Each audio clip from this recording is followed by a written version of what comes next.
तर नमस्कार, मी प्रियंका स्वामी भक्त चॅनलमध्ये स्वागत करते. तसंच माझ्या डेली ब्लॉगमध्ये तुमच्या सगळ्यांचे मनापासून स्वागत. तर इथे मी छान सिंपल तयार झाले. तर कुठं जायचं आहे आता?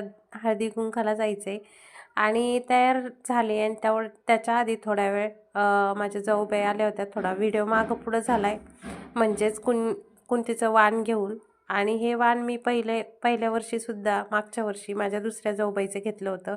आणि माझं कसं आहे ना, वाण करायच्या वेळेला माझं सीझन असतं, त्यामुळं वाण काही लगेच होत नाही. म्हणलं आता सगळ्यांचं 3-4 जणीचं वाण येऊपर्यंत करायचंच नाही, म्हणजे मला कोणी शोधायची गरज नाही. तर इथं माझ्या फ्रेंडकडं आले होते हळदी कुंकासाठी, तयार झाले मस्तपैकी आले. आणि इथं आमचं थोडंफार रील शूट झाली, हसी मजाक झाला. त्यांनी छोटासा असा मस्का पावचा नाश्ता ठेवला होता, तो नाश्ता केला आणि छान लागला मस्का पाव. तर ही जी ब्लॅक साडी आहे ही खूप सुंदर दिसते. आपल्या दुकानात खरेदी केलेली आहे. ज्यांना कोणाला पाहिजे असेल त्यांनी अवश्य आपल्या संचिता साडी सेंटरला भेट द्या.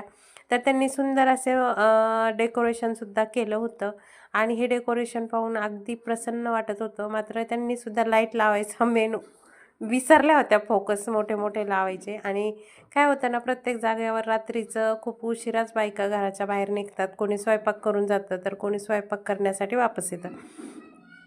तर हे डेकोरेशन पाहून खरंच मनाला खूप म्हणजे प्रसन्न वाटत होतं. तर चला मग तसं दुसऱ्या मैत्रिणीच्या घरीसुद्धा गेलोत आणि तिथं पण थोड्या वेळ हळदी कुंकू वगैरे घेतलं. तर यांनी सगळ्यांनी एवढा छान लुक केला होता.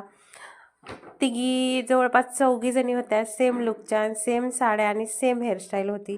तर इथं माझ्या मैत्रिणीची माझी भेट झाली खूप दिवसांनी. आणि आता तुम्हाला सांगू का, एक फॅशन म्हणा किंवा मग बायकासाठी खरंच मी तर म्हणन कधी कोणावर डिपेंड राहू नये माणसानं.